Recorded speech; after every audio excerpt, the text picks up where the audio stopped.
show on the road. We'll be here till midnight.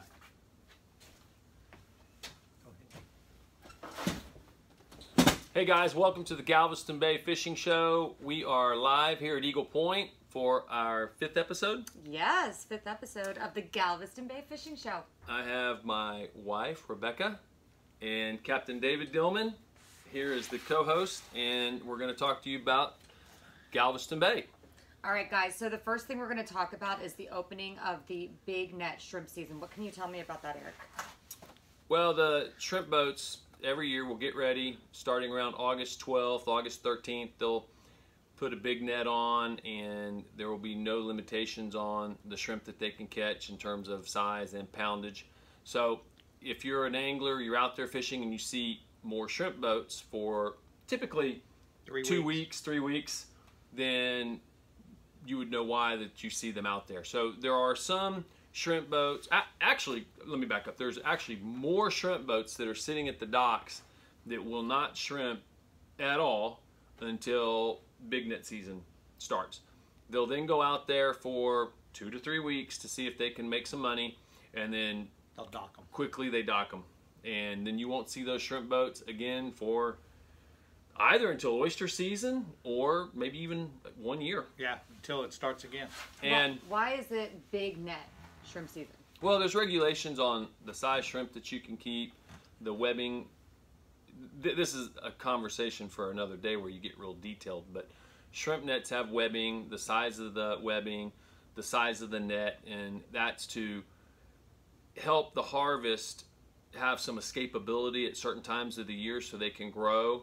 And they're limited to the number of pounds they can they're catch. limited to the number of pounds they can catch. So they'll try to come up with some regulations that increase the livability of the harvest. And then there are times where they'll say, look, you know, we feel like you should be able to take the natural harvest and go ahead and use it, sell it, and then of course it will be eaten by the public. The shrimp boats have no reason to go out there and drag all day long, burn a lot of fuel, get beat up on the boat, get a sunburn, and not make a living, not pay for their expenses. So you'll see the boats go out there 2 to 3 weeks. As soon as there's a drop off in their catch, bam, the boats go back to the dock. And then the live bait boats will still work. And most of the boats after that, they're just catching live bait. They'll go out there and get enough live bait that they can sell, make a profit hopefully, and then dock until the next day. All right, so we were talking about catching shrimp. What about catching fish? It's the beginning of what I've never heard of before, and I wanted to know what it meant, panfish bite. Well, panfish bite, that terminology's been around for years, ever since Moby Dick was a minnow. And typical anglers, the general public, they would go out and they would bottom fish, and they would catch drum, sheephead, croaker, and the big catch, of course, whiting and sand trout. And the sand trout have started to make an appearance. They typically do this right around the time big net season opens up. And they're on schedule. They're there to be caught. There's no limit on a sand trout. There's no size limit on a sand trout, so you can catch however many you want to catch and fill your cooler full of these fish. And as the season progresses into it, they'll get bigger and bigger in size. And, you know, it's good. Great fun for the entire family. Now, one way to know the panfish bite is on, as well as the gaff top bite.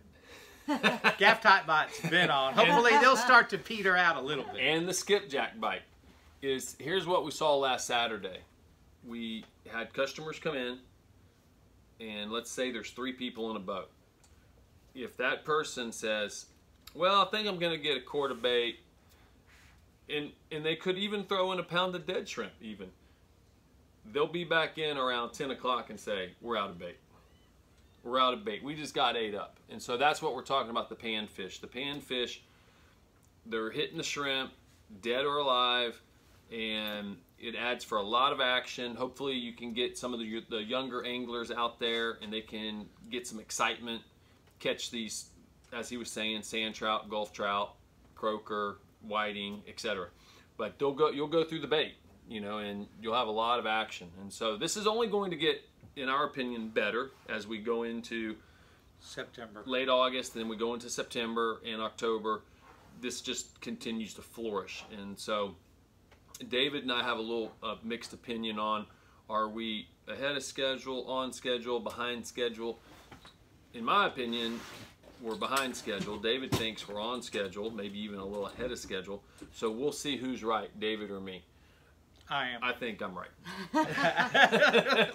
I am. I'm out there every day. I kind of see things. So Yeah, but while you're out there, I'm seeing who's coming You're back up to here the dock. working. I'm seeing who's coming back to the dock. Okay. You're out there like some other guides I know that think they know everything about fishing just because they're a guide. You're out in the bay while Captain Wendy and I are watching the catches come in. Well, you need to be working and stop watching so much.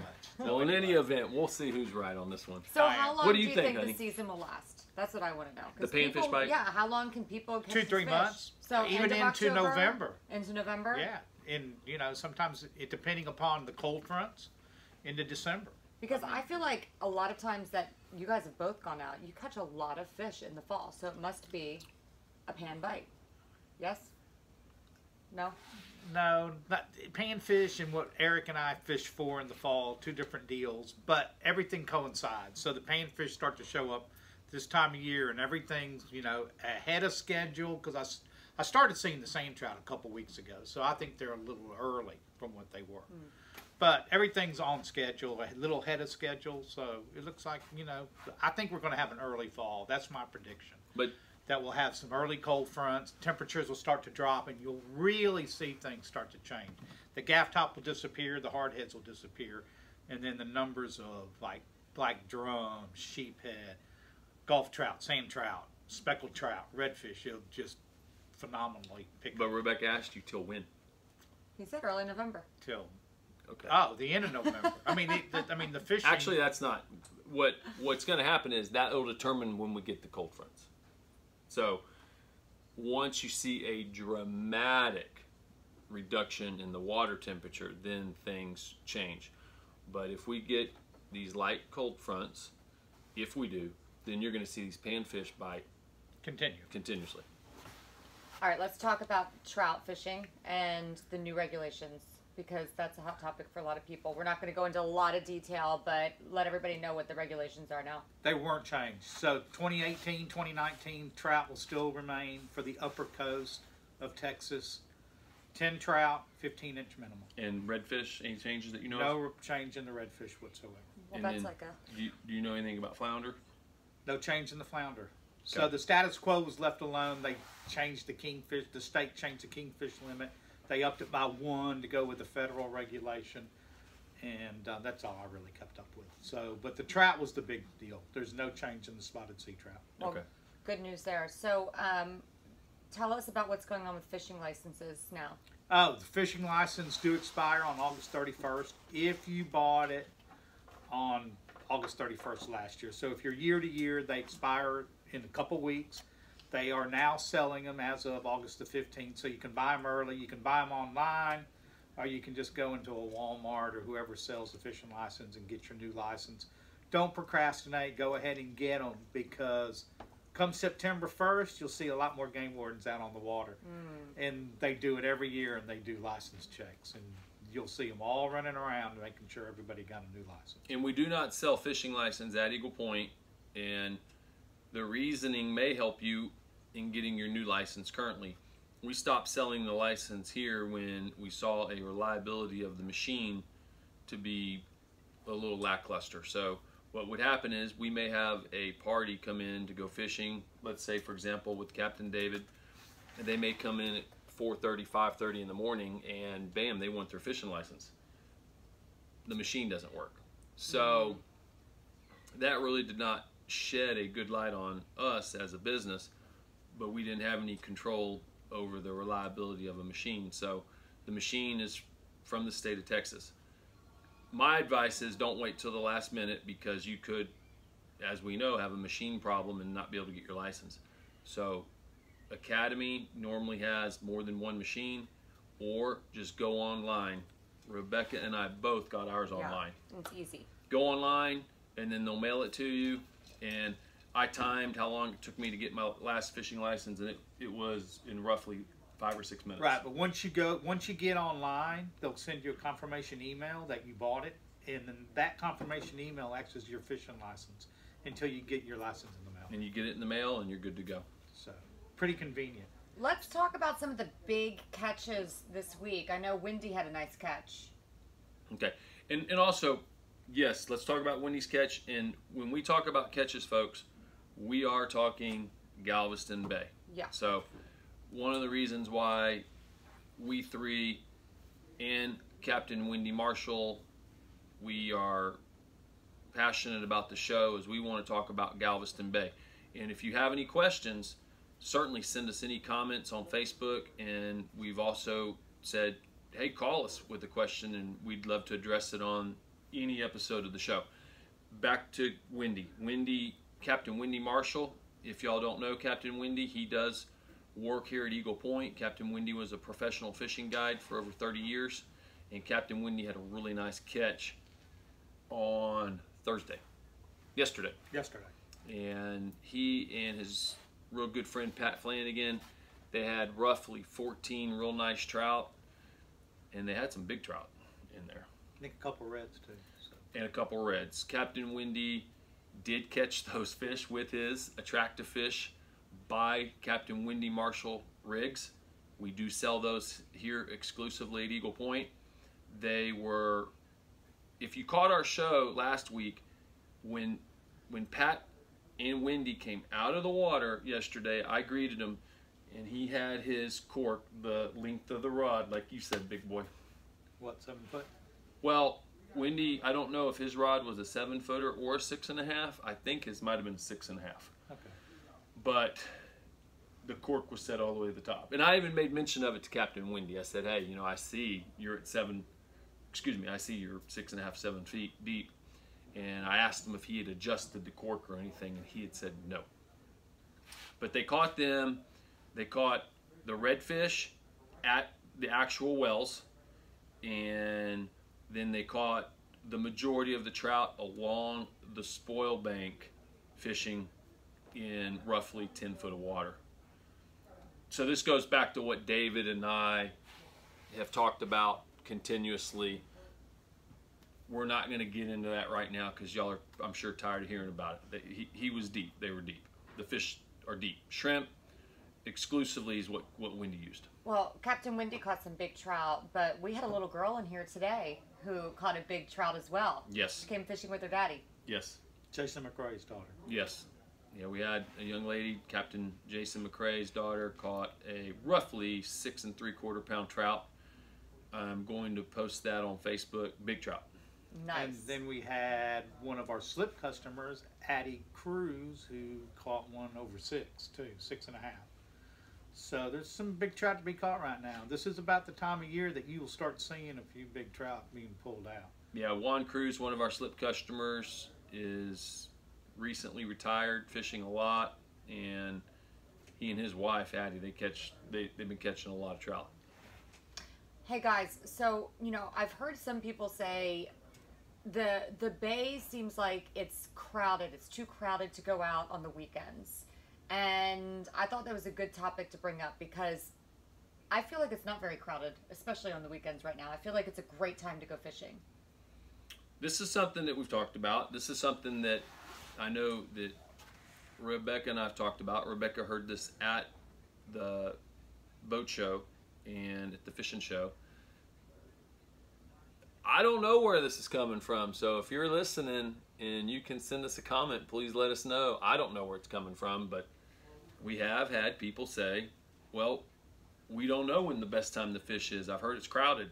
They've heard it's crowded. Especially on weekends. And there's a lot of reasons that would add up to why there are not as many people fishing on any one day. There's a lot of reasons, but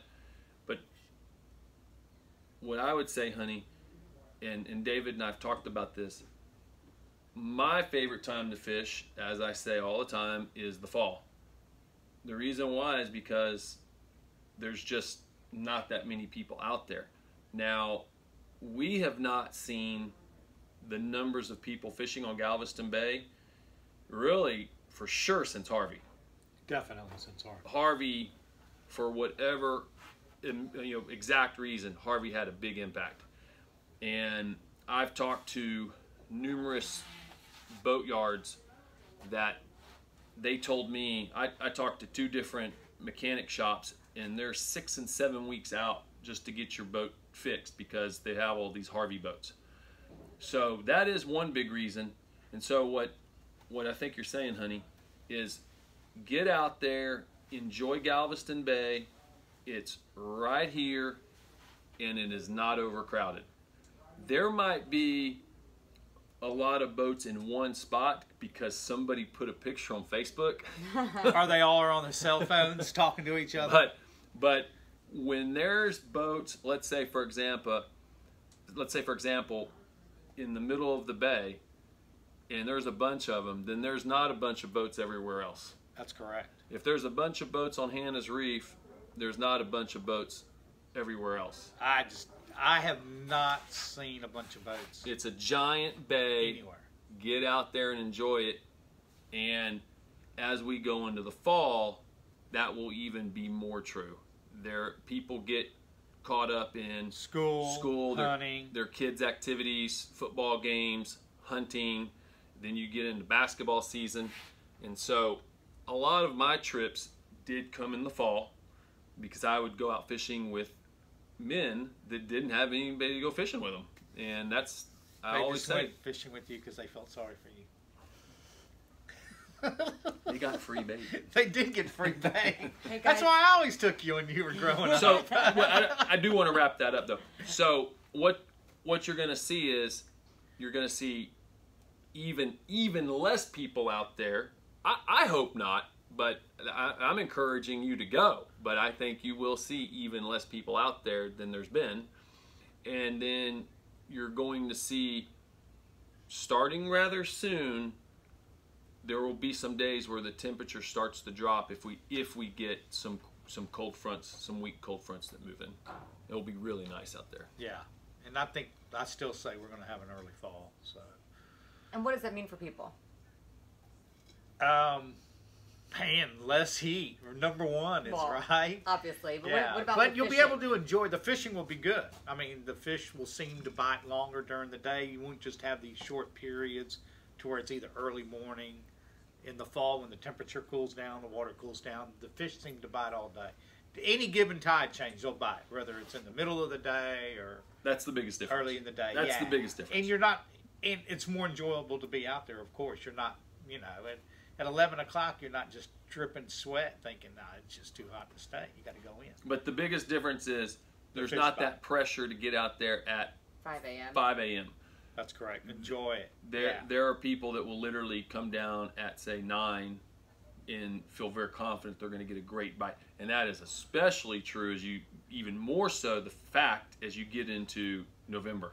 Definitely. I mean, there are people you don't have to leave bright early. There are people that you purposely will not get out there until 9 or 10 o'clock. Well, even our experience when we've been out, you come, you work in the morning, you make sure that everybody gets out, gets their bait, etc., and then we go fishing at 8 or 9 o'clock in the morning. And we don't go during busy season. We go in the off season, in the fall or in the spring, and that's when we go fishing. And we've always caught a lot of fish. Well, I'm fishing with him.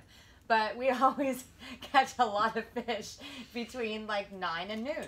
Yes. That's when we often go fishing, and we always have a good experience. And I'm not really tired because I'm not waking up at 4 o'clock. Yeah. So don't give up. Don't give up on the season. We had a guy that was in here the other day, and he was really dejected. He hadn't got his boat out of the mechanic shop yet. He said, "Oh man, I've missed the season." And I looked at him, and I said, "Are you nuts? You haven't missed almost anything yet. I mean, we're going into late August, September, October, November.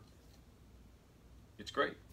Okay, we've got a couple of questions, guys. Is that our slip customer? No. But he did say that. Yeah, well, his boat was in the shop for a while. I had the pleasure of running for the first time at SCB, and I can tell you that's the fastest boat I've ever been in. I was pretty impressed, 75 miles an hour. Boat would fly. That's too fast for me. For a 22-foot boat? That's too fast for me. That's nerve-wracking. Okay, some questions for us right now. So, Nicole. Hey, Nicole. Hi, Nicole. Hi, Nicole. Okay, so Nicole, I actually met yesterday. What? And she met you guys at the boat show with her husband, Tide. What? We took a picture with them. Oh, and yes. I met her yesterday, and I haven't even had a Yes. chance to talk to you about that. Okay. But I'll tell you about that later. But Nicole has a question. She and her husband love to go fishing, especially her husband. And actually, her husband Tide was cooking up some nice shrimp yesterday when I saw her. It couldn't have been Eagle and, Point shrimp, though. I didn't see her down here. No, because she's all the way up on the near the woodlands, That's north, okay. north. That's not an excuse. But Nicole, you can always come down another time. She wants to know what the best days to go fishing are. Any day you can. Right now, any day? Yeah, one of the things, Nicole, that happens, and I hate to sound so cliche, but this is true. This is just the truth. I really encourage you to listen to this. So many anglers, they say, oh, the weather's just not right. The wind's just not right. Oh, the watercolor, all these things. It's just not right. Something's just not. It's just not going to be a good day. And that is just not the case a lot of times. A lot of times people will go out and the weather will change like that. There's a tide change, the wind lays down, the wind changes direction, all within a minute. Or within an hour. And things change on the water, and then bam, you catch fish. So David and I have a trip that we took a couple years ago with her dad, and we talk about this trip a lot, but we went out there on September. Oh, I know it was September. Maybe late September? I think it was late September. I mean, Okay. it was late September, roughly. Anyways, it was blowing roughly 18... Northeast. Eric didn't want to a go. northeast wind. I hate a northeast wind. He was like, oh, we're not going to go. And I'm like, no, we're That, going. to me, is the worst wind, Nicole. Now, the story answers your question. I was like, God, man, I said we were going to go no matter what, but I don't know. A northeast at 17, 18, 19. You didn't want to go. And so we ended up going. We were one of the only boats that left the dock. And we went and we hid. We got some Protection. slight protection behind some land called Smith's Point. And it still was windy.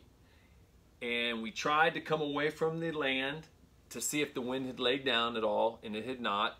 We waited a little bit longer, and we were out there at about 6:37 in the morning. By around 10:30, we saw that the wind had laid down from like 18 to about 12. Now, at this point, there was probably nobody that thought they were going to catch fish.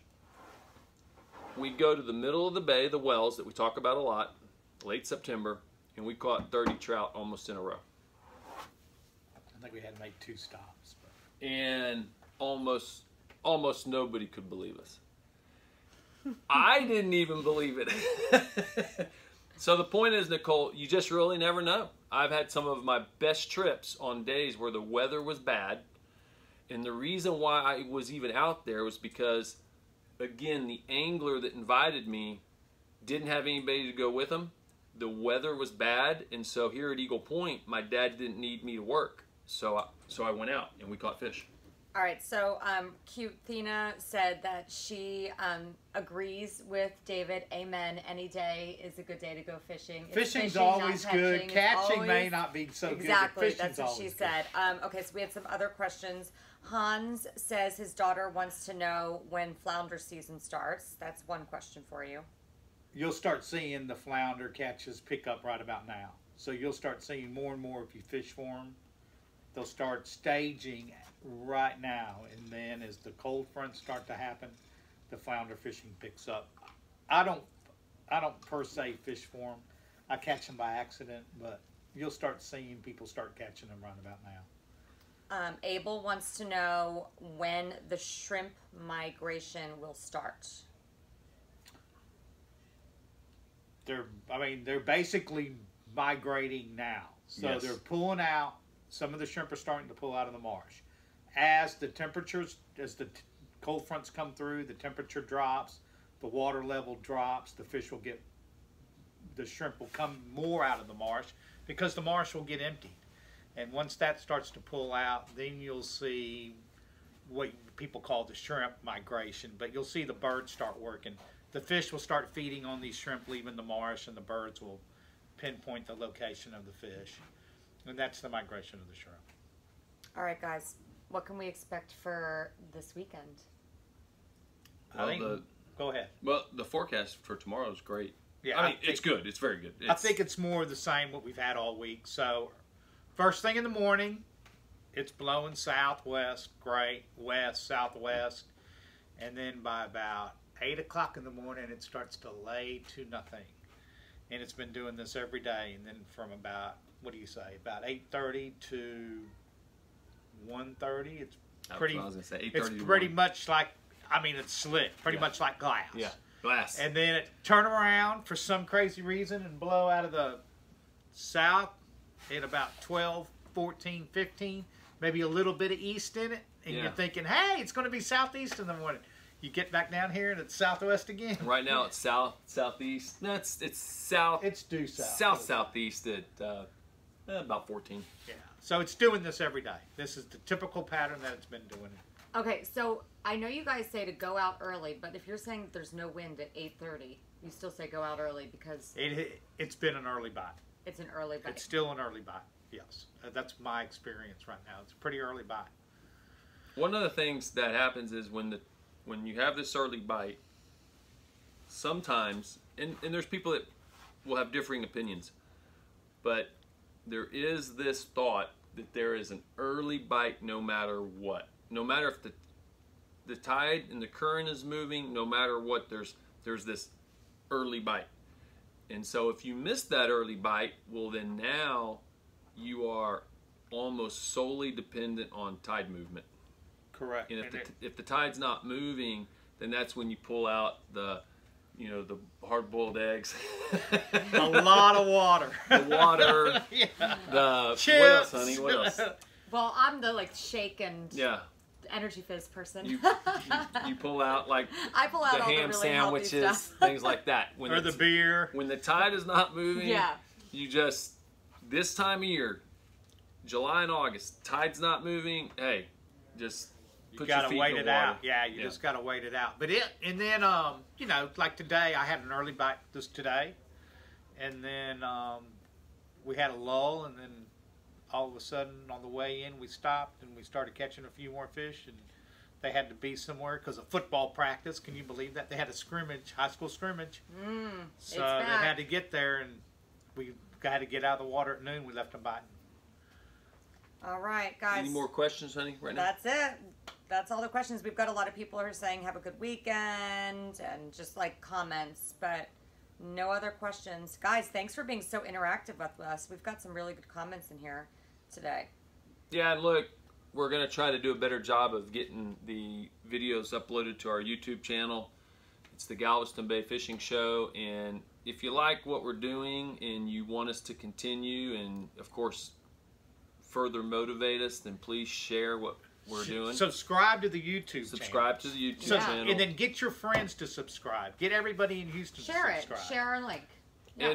And we've said this before, we have a lot of ideas of what people asked us about, but we are looking for further participation in what you might want to hear from us or who you might want us to interview.